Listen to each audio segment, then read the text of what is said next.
Thank you, members of the public, for giving us the opportunity to do our work on the board.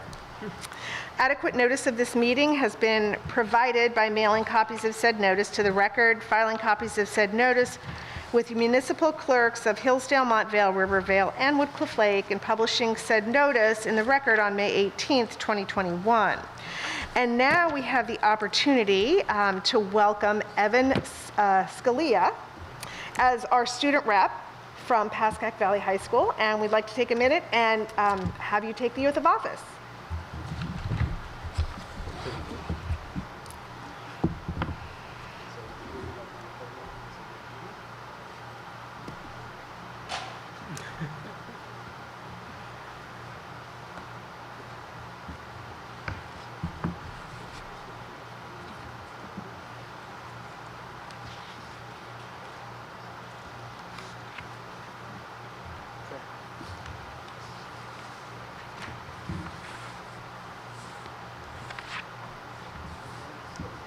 I, Evan Scalia, do solemnly affirm that I will support the Constitution of the United States and the Constitution of the State of New Jersey, and that I will bear true faith and allegiance to the same and to the governments established in the United States and this state under the authority of the people.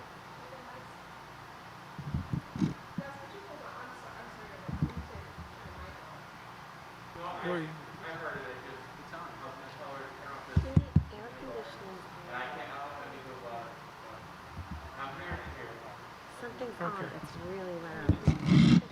Yeah, I got Can you turn that one off? it. I, Evan Scalia, do solemnly affirm that I will faithfully, impartially, and justly perform all the duties of the student board member according to the best of my ability. Congratulations, Evan. Thank you.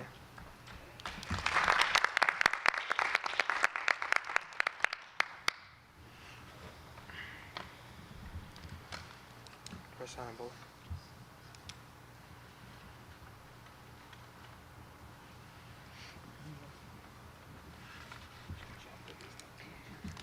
Thank you. Yeah. No, you're right.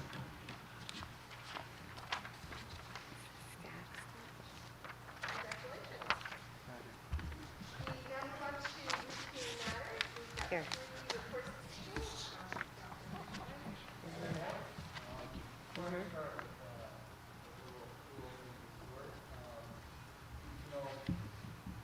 I had shared with the board about the honey extraction at Pascack Valley, and we're going to send 3 dates to you where you can come and see it done. It's the 4th, 5th, or 6th. Unfortunately, it's done at like 3:30, so you'd have to, some of you would have to make arrangements to be there.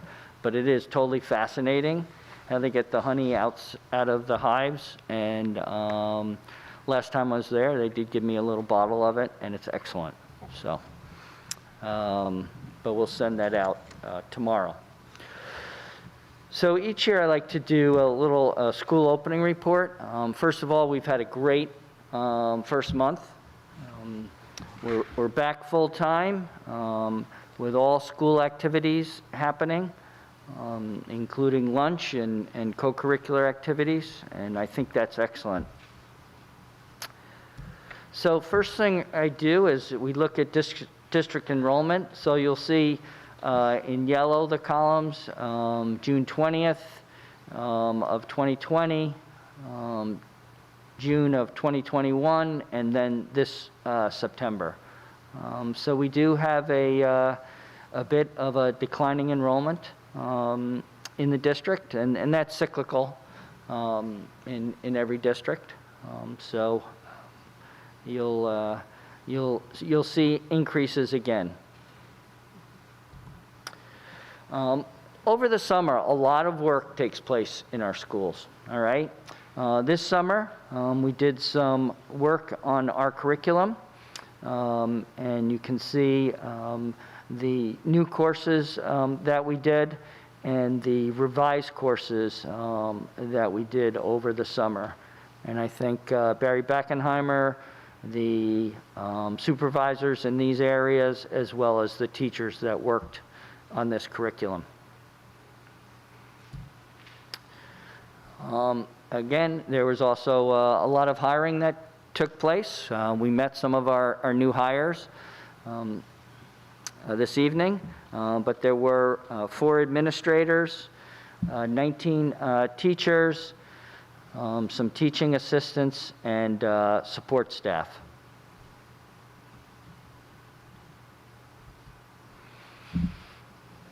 Oops, went backwards.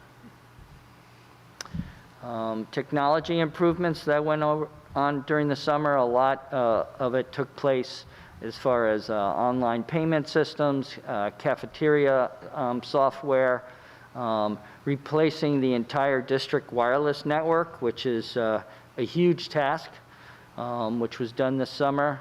Replaced some server infrastructure, upgraded the Windows servers, replaced the clock transponders throughout the district, and then you can see some work as far as the new Canvas course template.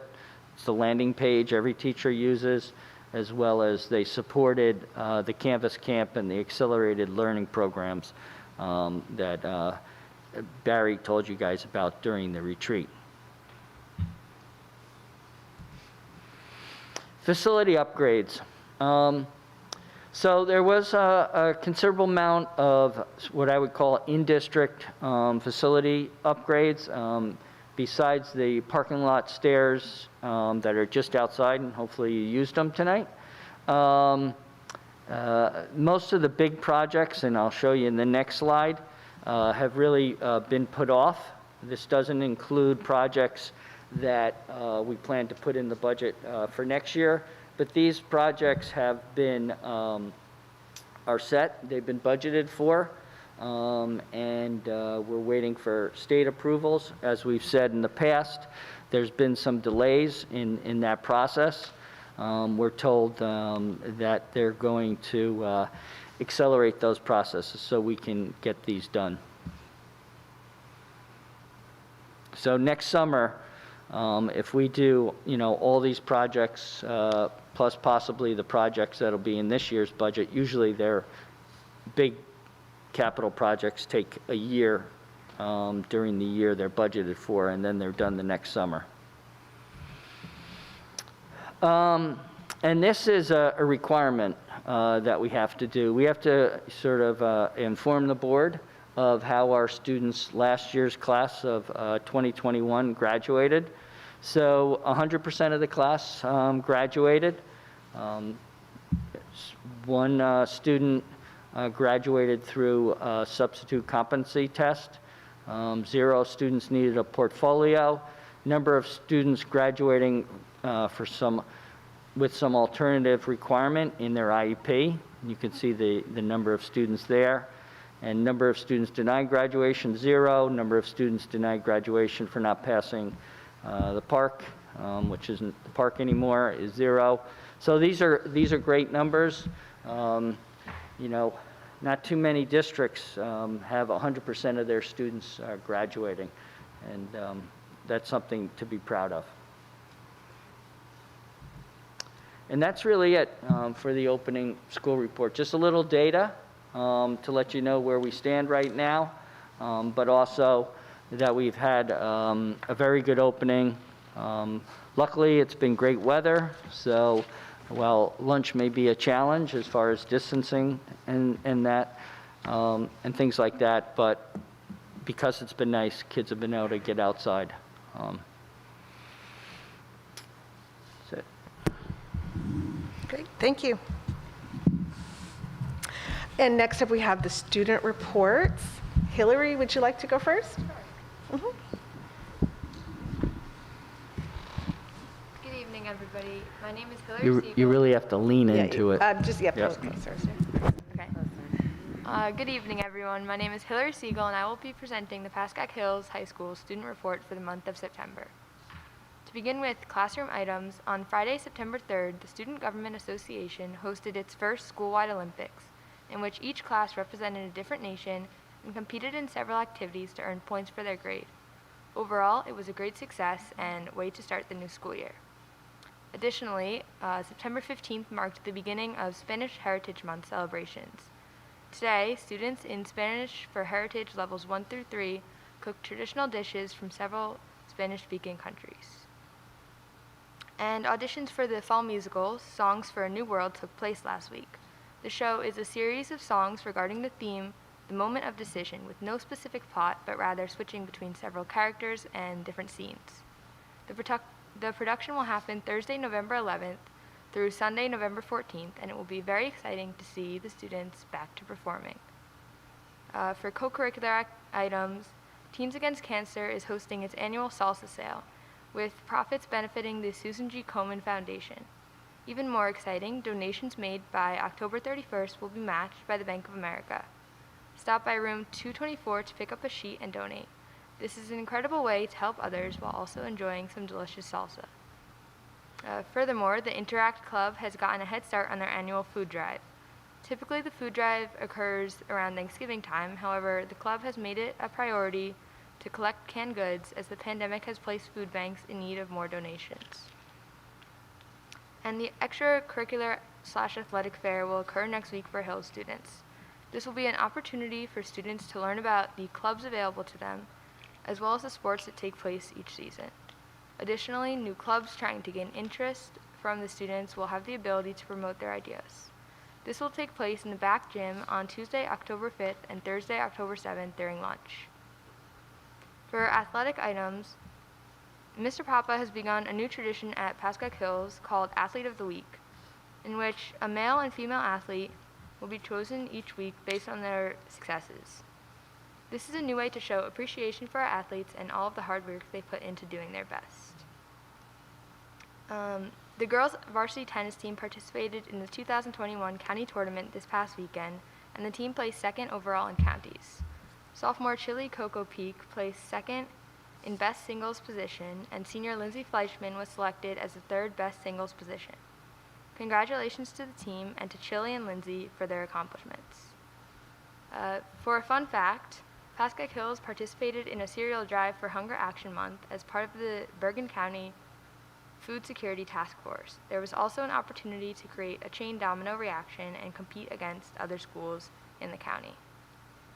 And I also just wanted to share, on behalf of the school, I think everybody's very excited to be back in school, and I wanted to give a special thank you to all the administration and the teachers for making this year possible with all the given obstacles.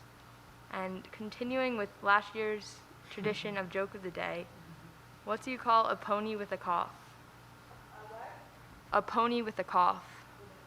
So, no pressure or anything, almost all right.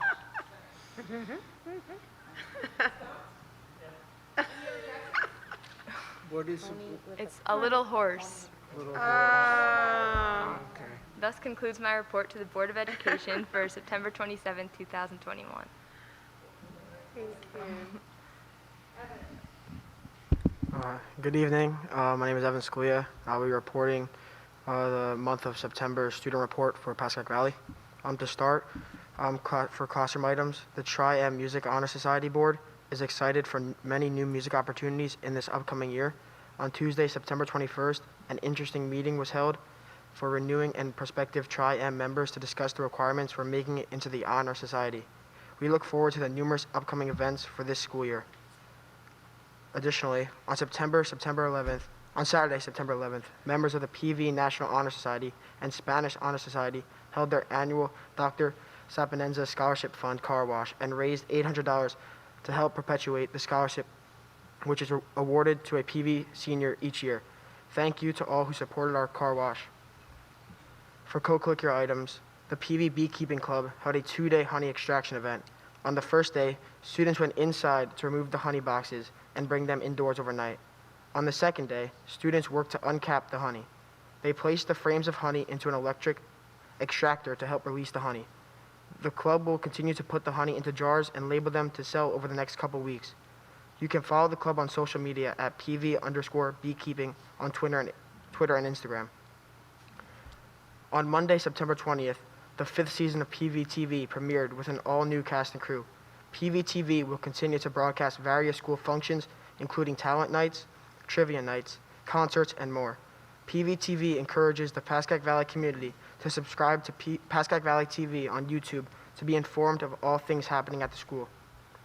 For athletic items, the fall athletic season is underway at Pascack Valley. Our fall athletes and coaches are greatly enjoying a more regular season while they continue to adhere to all COVID-19 guidelines. It has also been wonderful to see our students, families, and community members attending all events in person, bringing back our beloved fan section at each event and reigniting the long tradition of having remarkable school spirit for PV. Good luck to all of the teams throughout the fall season.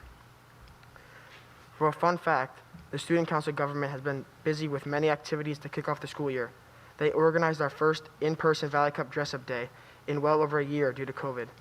They are currently planning an in-person Valley Cup assembly filled with competitions for all grades, overseeing the upcoming freshman class council elections, and helping our seniors with voter registration.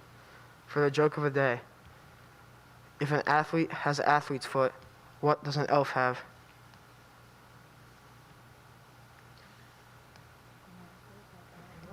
Mistletoe.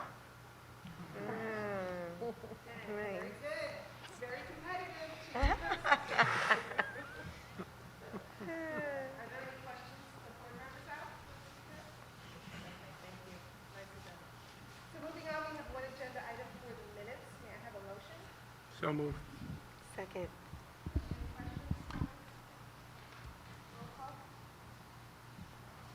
Mr. Blundo. Yes.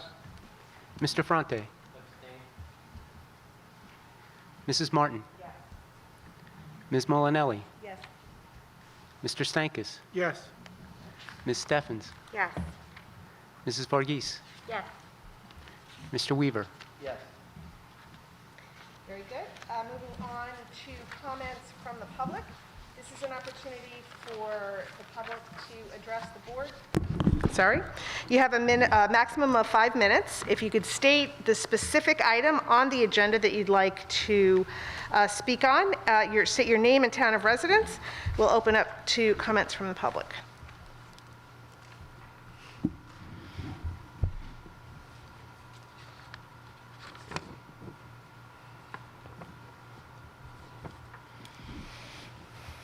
Good evening, everybody. Ben Good Friedman, evening. Montvale, New Jersey. Speaking specifically on the agenda tonight, something that came to mind. First of all, thank you for getting schools open. Thank you for working so hard. Thank you for volunteering. You guys deserve a heck of a lot of credit, so thank you. When you talk about budgets, and we talked about not the generator, but the other thing needed for power, the backups we were doing, and I saw something in there for plumbing for over $200,000. Do we do requests for pricing in multiple bids? Yes. So, I just noticed the person who received the plumbing contract had a name of a company and another name. I just want to make sure that, they're not hiding from anything or putting anything from behind everything, as long as it's fair. Is there more than 2 bids on everything that comes across? Do you want to address just very quickly our global bidding process? Sure. Very briefly. Okay. Either goes to a public bid, depends on who bids on the project. Everything is passed through our board attorney for compliance. And we also have some pricing cooperatives and state contracts that we can use, and they've already done the bidding for a lot of school districts to participate, and I think also municipalities. So that's it in a nutshell. Does it go in the newspaper or the mail? Yes, it goes in the newspaper. When it's publicly bid, it goes in the newspaper. A little old school.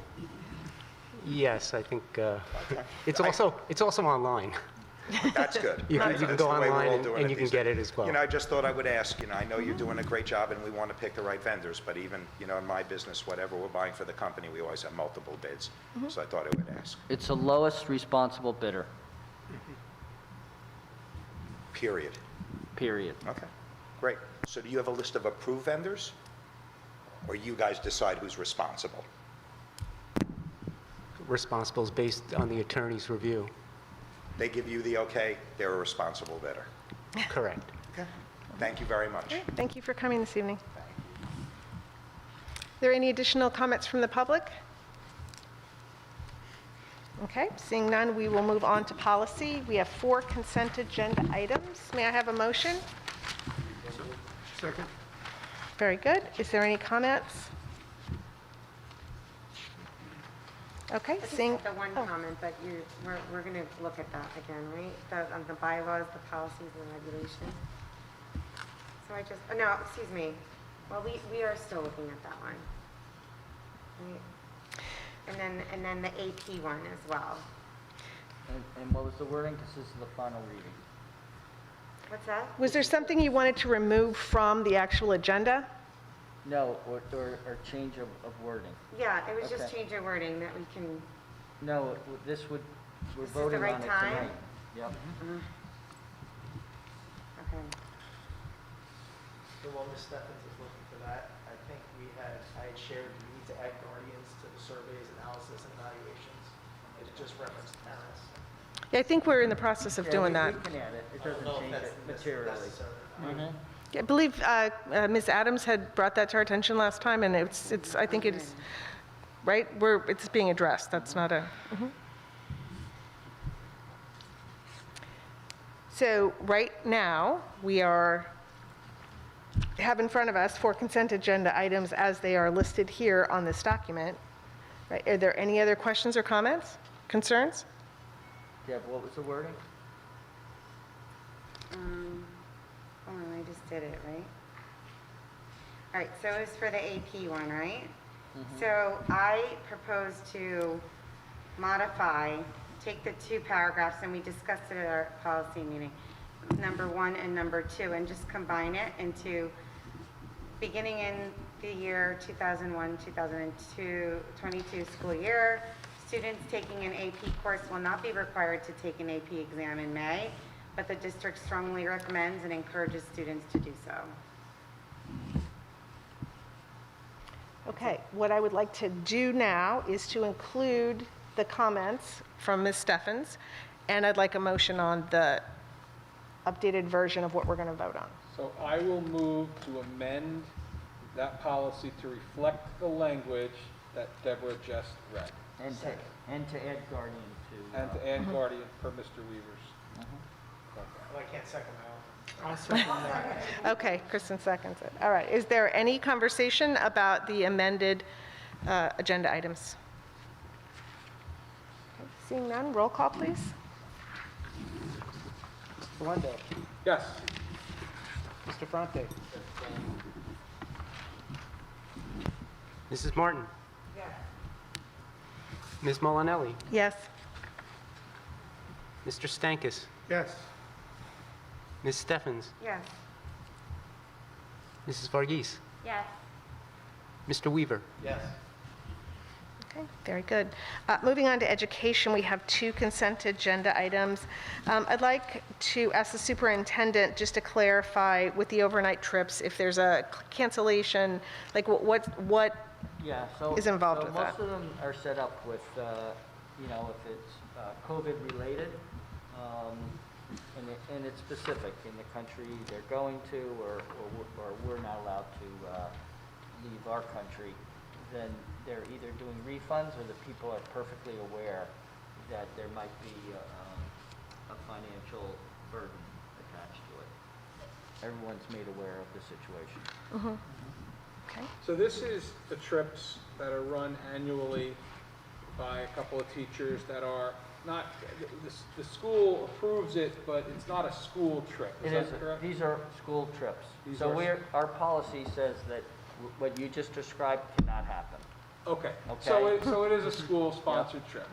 Okay, and, just in talking to some of my colleagues one-on-one, no violations, it's been, and maybe you inferred this in your comments, Dan, if there's if they're there, and then there's a quarantine when they come back, of course, those students would have to quarantine, because at certain points, certain countries we Yes. have on the list. I just want to make sure that that's Yeah, Yes. and you're shaking your head yes, so, okay, good. And to your point, just to restate what you stated, everyone that signs up, because this is funded by the parents or the kid, whoever pays for it, understands whatever risks there are. There are some refund scenarios, right? Should suddenly this particular country get on the hot list and it have to be canceled. But they're assuming that risk themselves, fully aware. Okay. And I just want to add on to that this doesn't have to do if you're vaccinated or not vaccinated, you're going to be quarantined on your return. Whatever the rules are at the Right, time. whatever the rules Yep. are at the time. Perfect. Okay, thank you. And I guess the concern we have is if they get quarantined and come back to the U.S., there's assigned teachers that will be, obviously, ends up staying with them, but is there a plan for that already? Meaning that the teachers will be there with them, and they'll have to stay. So in my career, a volcano erupted, and we couldn't get kids back from Europe for like 3 weeks. So they stayed. What contingency do we have in writing on that? Like who incurs that cost? Because I don't think we're gonna have a volcano issue. But do we know, I don't know what different rules different countries have or places. Do you have to test to get out of the country? And if you have to test to get out of the country, that could be one student, it could be two students, and then a staff member would have to stay. And what's the timeline on that, and who pays for that? I can get you that information. This trip is in April. I'll get you that information. Yeah, I think it's, I think we should move forward tonight. My opinion is we can move forward tonight, but I really think that these are questions that we need to address because we don't know what the world's going to be in 6 months. And the sooner we can get that information, the better. I guess just the follow-up question is, we approve this tonight, and then we find out 3 months from now that it's very prohibitive because of wherever the world is in 3 months. Can we stop the trip at that point? We can always stop the trip. It's a board-approved trip, and it will only go if the board approves it. So we definitely can stop it. So taking action tonight does not prohibit us from stopping it later. Right. And, The stop later, the way they planned on it would be a COVID-related or world emergency. Right. Do we have insurance on this trip? Yeah, they always do insurance. Travel and medical? I know the travel, I don't know about the medical. Because I know, as you know, out of the country, a lot of the American-based plans don't come into play, and God forbid somebody gets sick. We have student accident insurance that covers that. So there's student accident, right, that's secondary insurance. So the student's primary insurance or teacher's primary insurance will call first, and then there's secondary insurance that the students have. For medical, for anything accidental. Because I've had my kids travel outside the country, and I had to buy international insurance acceptable in that country. It was cheap. Yeah, and a lot of Yeah, it was expensive. these trips, they provide They provide it. additional insurance as well. That's what you're buying into. If you could part just of the provide trip. those details at some later date. We just want to make sure, heaven forbid somebody gets sick, that we can get them in the best available facility and they don't have to worry about the cost. There's enough stress involved with being away. Typically. How many Quarantine. chaperones are there typically? Does it go by student Depends, ratio? it's a student ratio. Both of my children went on these, and I don't remember what the number was. And it was very well run. Now, I realize it was a pre-COVID world. In fact, my daughter was on the plane coming home from Iceland when this was all breaking a couple of years ago. And, but there's a reasonable amount of chaperones. I don't know what it is. As a parent, I felt protected from that point of view. And I will say, for both my son went to China, probably with the same two teachers, and my daughter went to Iceland, and it was probably the defining moment of their 4 years in high school in terms of experience. So, great trips. And I just, I think these are great questions. I just want to make sure that if the world turns upside down again, we have ways to stop. And Mike, I believe, again, every trip could be different, but I believe there were supplemental insurance policies part of the package that we paid for But I know we had asked that question, and we knew that if our insurance was denied, we had ways to get our children medical care. But I'll verify. Yeah, I mean, some have like anti-terrorism or anti-pandemic clauses, so just asking. It's a good question. Does this have to be approved tonight in terms of timeline? Can we table this? They try to fundraise for them. And they can't raise without board approval. Can we put this back on the agenda or bring this up in a 3-month period of time for review to be able to make Yeah. an idea of what it looks like try and get 3, this 4 in. months out? I'll try and get this information to you as soon as possible, and also find out what it looks like for the 3 months when we look at it, if the board were to cancel it. And Dan, just a side note, if there is a quarantine child, I do not think it's in our district's interest to have one teacher stay alone. So is there a possibility for 2 teachers to stay back, or there be enough programs to provide coverage? I'm just saying, I don't need to see one teacher staying back with a kid and being an issue. Well, what cost would that incur for the district? That's gonna come with a financial element too, for those teachers, preferably. Really problematic. There's definitely a lot of concern around that. I think that for me is probably the most likely scenario. Yep, Kids go away and then they can't get back. right. And you're not going to France, they won't believe the hate that they had, but that's. All right. I'll get that information. Okay, so for clarification, well, we'll vote on it, and I'll provide our feedback via vote. So is there any additional comments? Our next meeting is when? 2 weeks? So we would put them that far behind in their fundraising, would be tabled it. Revisit. I'm just saying the reason why it's on at this time. So if if the board is agreeing, if 2 weeks is not going to delay their fundraising, to Mike's point, significantly, should we, I'll make the motion to see how you all feel, that we table that part of the agenda for 2 weeks, till Dan can get us that information. So moved. Okay, so we're going to be tabling the overnight travel. We're voting exclusively on item number 2 under education, so I'd like a motion to vote on number 2 only. So I'll make the motion to vote on number 2 only under education. Second? So moved. Second. Okay, any questions or comments about number 2?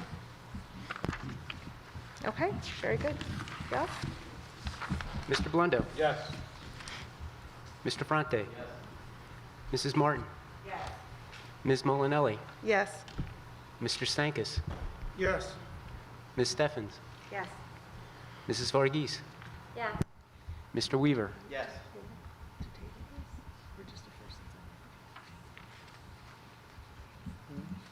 Vote to actually table the overnight trip? It was. Yeah. So we're good on this. Okay, perfect.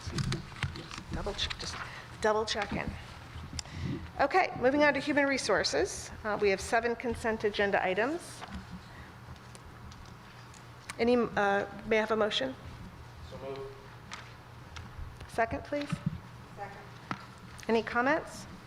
I do. I have a comment on number 3, additional hours for the school nurses.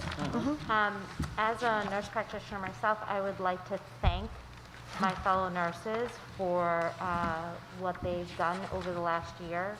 I feel like the additional hours, that part of our agenda is really important because they've really done a lot of work in the last year when it came to COVID and trying to keep our kids healthy. And unfortunately, they have also been on the receiving end of a lot of the anger and upset from parents, students, but I really feel like they deserve to be recognized for all the hard work that they've done in regards to COVID, but at the same time also just taking care of sick children and staff in the school. So I really, really appreciate all the work that they've done, and I hope everyone listening will also appreciate that and maybe just be a little bit more gentle with them. Thank you. Thank you. Any additional comments? Okay, very good. Seeing none, roll call. Mr. Blendo? Yes. Mr. Fronte? Mrs. Martin? Ms. Molinelli? Yes. Mr. Stankus? Yes. Ms. Steffens? Yes. Mrs. Varghese? Yes. Mr. Weaver? Yes. Very good. Moving on to finance, there are 13 consent agenda items. Can I have a motion, please? Second. Very good. Any discussion? Yes. So with regard to number 12, we approved facility use and fee schedule. So we had first begun discussing this with regard to some of our town-based organizations that were not, in their opinion, getting access to the fields to the degree that they had wanted. And so in reviewing the policy, I just want to make sure going forward, and I guess we could talk about this in policy or facilities, that our town-based organizations have priority usage over fields when they put in for their requests over organizations that are private and not town-based. Could you comment on that? We were just talking about that So- today. You know what, the process we will start doing is the town-based organizations that usually use our facilities will ask for their schedules for the fields, gyms, and such. And then we'll reach out to the non-municipal based programs, okay? At a certain point, we have to lock in the fields, and we'll do that at that time. When do we do that for the spring? Is that like typically in January, requests are fielded for the spring? I don't know the timeline, but we can, Okay. we'll make sure that it's done through the municipal youth leagues first. I think the other concern we had, that we had discussed here, was that some organizations, well, Montvale Track and Field, will typically has Saturdays, but they often get bumped because of county tournament softball, things that aren't typically on the schedule but get put on the schedule later on. And then because other organizations may have a Sunday block that are outside, they're then squeezed out altogether and can't run their track meet that week. So how do we handle situations in that? So, Well, the schools will, our two high schools will always be the priority. right, And we can't, block out dates in anticipation of them getting into competitive county or state sectional tournaments, because that wouldn't be fair to, having a field or a track wide open because they didn't make it. right. Well, that's not what I'm asking for. What I'm asking is, if track and field gets bumped on Saturday because of high school, do they then have the ability to bump an outside organization who may be on a Sunday? We haven't worked it that way because we entered into a contract with them for that Sunday. So, So would we need to relook at our policy and wording? Because it happens often. I mean, that's the reason we started talking about this fee schedule to begin with. I think the track and field organization, they got bumped probably 3 or 4 times last year and couldn't run their meets, which was problematic. I mean, maybe, I don't know the contract language, but maybe it's as simple as giving, I believe our athletic directors schedule that, is that correct? It's through that office? they check the schedule to see if they can, we can accommodate them, and then it goes through the business office. Okay, I mean, if there's some kind of language that, at the discretion of the athletic director, you can be bumped and refunded or not charged. I know it's not an exact science, and I don't know, Mike, if it could be a 1-for-1, every time track gets bumped, the outside organization gets bumped. But if it seems to be happening, maybe some discretion can be used by, whether it's the business office or the AD, to say, hey, track got bumped this time, sorry, next time, the outside soccer organization is going to get bumped. So that, because I understand, and I was at one point involved in this outside soccer organization, and I had kids that played sports here. And if you bump the outside soccer organization every time, it's going to be problematic. And a lot of Pascack Valley residents play on that program. So, but you don't want the same group getting bumped every time. Am I making sense? Yeah. So if there could be something in the language of the contract that gives discretion to somebody on the board, so if one team is getting inappropriately amount of bumps, there can be some intervention. Wouldn't the athletic director be responsible for ensuring that there's equity when those situations come up? They come up like at a short period, point in time. So it's not Okay. something you can look out and say, this is going to happen, or else we wouldn't have someone else in our facility.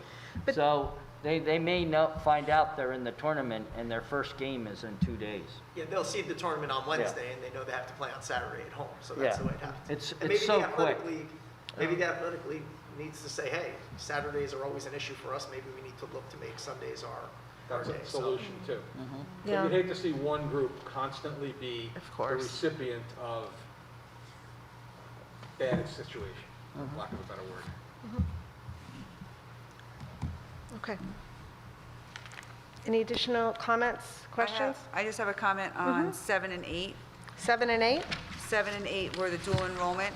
I just want to clarify that the dual enrollment charges will be to the student who's taking the courses unless there's an extenuating circumstance. Correct. Okay, very good. Any additional comments? Seeing none, roll call. Mr. Blundo, Yes. Mr. Fronte, Yes. Mrs. Martin, Yes. Ms. Molinelli, Yes. Mr. Stankus, Yes. Ms. Steffens, Yes. Mrs. Varghese, Yes. Mr. Weaver. Yes. Moving on to old business curriculum and instruction and technology committee report. Okay, I'm going to Mr. try and keep Stankus, this take it short away. and go to the time. Joe Blundo, okay. All right, so we met on September 21st, and we talked about curriculum instruction and assessment. We discussed how the district has a 5-year plan of curriculum revisions and writing curriculum, and we keep to that 5-year plan, and I think it's pretty much standard throughout the state. We also had presentation from Dr. Mark Russo. He talked about the math curriculum and about possibly sandwiching the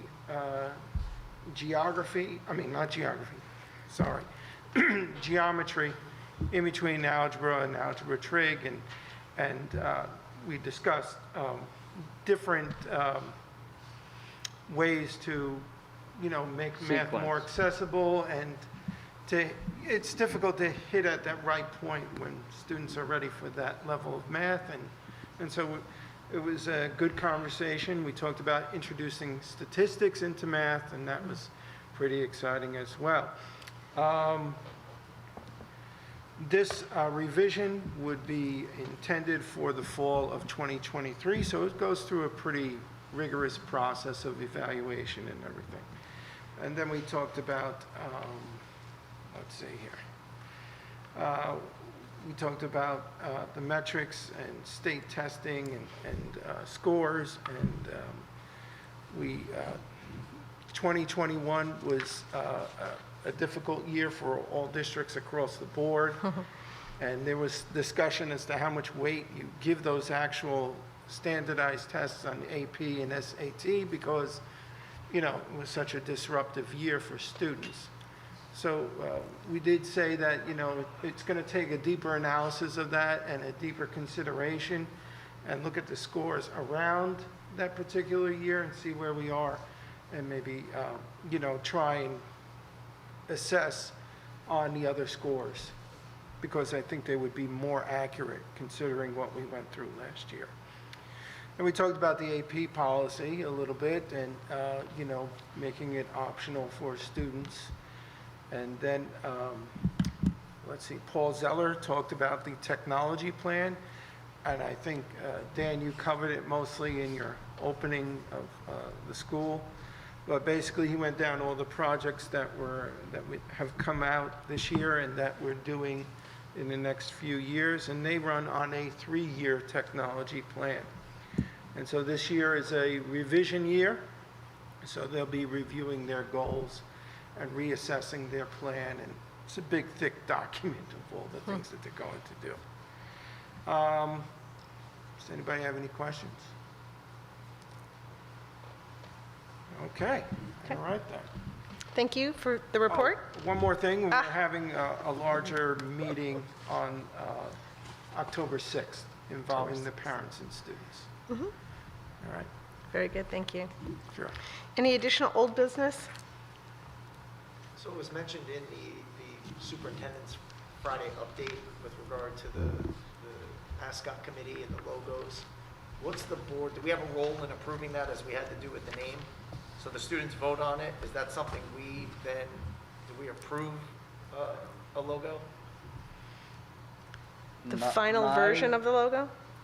My advice to the board, if we're having the students vote and the students and faculty vote on it, I'm not sure it would be a good move to then have the board vote, and what if you voted against what the constituents wanted? So my understanding is that the students will vote. They're going to give them probably 2 choices in each school, and there'll be a vote through like Google form or something like that, so we can get it to everyone at once, and So- leave the window open for the vote for like 2 or 3 days. So the process we followed for the name was 3 names were presented to the board as a courtesy. We discussed them. They then went to a vote, and then we needed to approve ultimately what was selected. I was under the impression we were following that same process for the logo, because questions have come up with regard to color schemes and fonts and all that good stuff. So I would think we would see those logos before they're put out to a vote. Yeah, I would like to see them as well. I'm not saying that we would overrule the wishes of the students and the faculty, but, and I'm sure this is not going to be the case, but if there were 2 that were, if the 2 choices were so egregiously offensive, I'm sure they're not going to be, Dan, but there's a lot of people there that want, All right. believe they might be. So how about we bring it to the board before we vote on it with the That's what we're students, saying. because I think you could run into huge problems. So That would be my is the recommendation. just so I'm clear, is the board going to vote on one of the 2? No. Approve it. Okay. I think if it's just brought to the attention of the board, and if we have an objection to anything, Then we can discuss it. then we can discuss it. I don't think we need like an approval process. I agree with that. Agreed. So just so we could see them, and then if something, if anybody here, is uncomfortable, we can talk about it and see where that leads. Because this has gone through a committee process of faculty, staff, and students, right? Dan, I want to talk about that though, because I did sign up to help out with that. The meetings are always during the school day, so like 11:20. So I took up a work one day to do that, and there was no way I was going to continue doing that every time for a 11:20 meeting. And then Monday's meeting, I thought I was going to make, and then they canceled it because something wasn't right with the artwork. So I don't know if I was the only one at that point. I was the only board member for the Pascack Valley mascot. So if I'm the only one, I really have not seen, I've seen some things, and some of the things I've seen would not, I don't think would go through this board. without Well, going it's into done at detail. that time so students can be present. Yeah, Right. fair enough. So to be clear, what we are deciding to do is to be able to review the choices for Hills and Valley prior to it actually going to a vote for the student body, to identify if there's anything that board members would be uncomfortable about putting in front of the students. Okay. Yep, I think that's well put. And so the So timeline, if there's nothing offensive in these drawings, objectionable, you're simply going to say, put it to the vote? Yes. Yeah. Determine the destiny as long as we don't find it objectionable. Okay. Okay, we agreed? Okay, very good. Any additional old business? Thank you. Any new business? Okay. We will then move on to comments from the public. The public has an opportunity to state a comment to the board with a maximum of 5 minutes. Kindly state your name, your town of residence, and you can join us at the podium.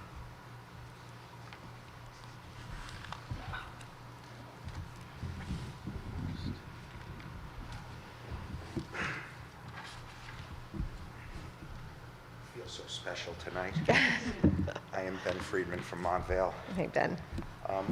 One of the reasons I will keep showing up every 2 weeks or whenever you meet is to ask you kindly to keep on considering these mandates and executive orders to mask our children.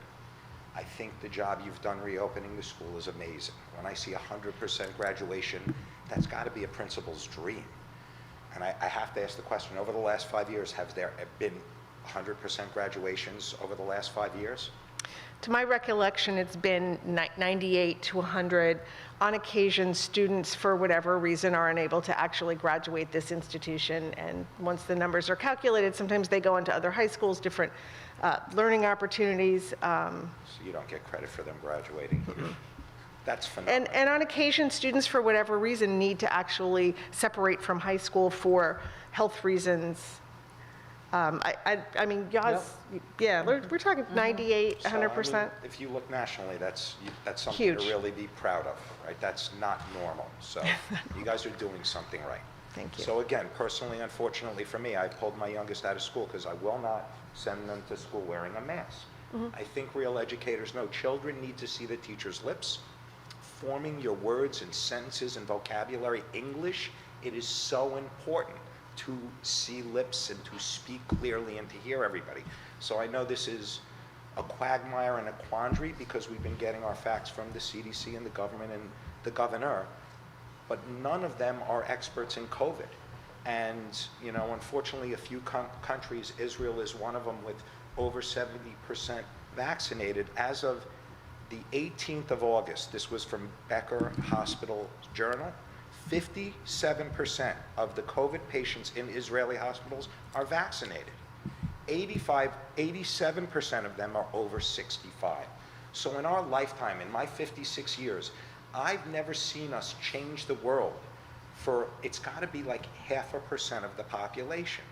So what I just want to open our eyes to is that since the CDC, it's not a government organization, and since they are majoritively funded by pharmaceutical companies and driven by things that aren't just scientific and altruistic and health-based, you would hope it would be, but you've never seen them go up there and say, go get some exercise, go get some mental health, go take care of yourself. It's not happening. Now they want to mask our preschoolers. As a matter of fact, I think the governor mandated it. So I'm just wondering, are we at any point going to talk amongst ourselves about how many teachers have contacted COVID this semester or next semester, how many students have contacted it, and is there any criteria for us to write a letter to the governor saying, gee, we have this rate of infection here?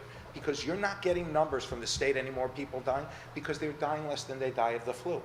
A child under the age of 13 is more likely to die of getting struck by lightning. I don't think that's happening here, God forbid. Our kids aren't dying from COVID. Our kids in this school are transferring COVID. So I know it's real and I know it's serious, but at this point it's less serious than the flu. And since it's not killing, thank God, just look around you, the people you know, the people you work with, and those people. It has killed people, we know that. But it's not to the rate that we all have to sit here with masks on that we can't see each other's lips. So how do we start our own data and raise our own scientific survey to just say, this is what's going on? I'm not saying where to go with it, but do we just wear the mask until the government says it's okay to take it off? Because if that is your answer, this is my favorite question I used to get when I was like 5 years old. If your friend said to you, go jump off the George Washington Bridge, are you going to jump? So if Governor Murphy goes and he signs an executive order or he makes a mandate, we're all jumping off the bridge and A and B go on this day, are we all going? No. We trust, but we're going to verify. Nobody's verifying anything anybody's saying now. We're sort of going along with it, so I feel like it's fear. We won't accept natural immunity in our school as something that allows the children to be with the people who are vaccinated that had COVID. It makes no sense. Fauci got on TV and was questioned on CNN. Why will you tell somebody to get a shot if your natural immunity gives you more protection? He would not answer on national TV on CNN. He had to shelve it. It's almost like I'll circle back, right? It's, in my whole life, I wasn't allowed to lie like this and get away with it, and there's no circling back. When your mom and dad ask you a question, you had to answer. So we're not getting answers. There's not a path to normalcy, and COVID's not going away.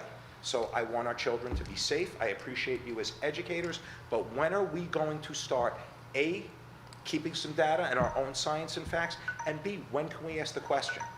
Governor, this is not for our children. All right, let's be safe, let's be healthy. Thank you as members of the community, but please, let's get the mask off the kids. I want my kids back in school one day. Thank you. Thank you.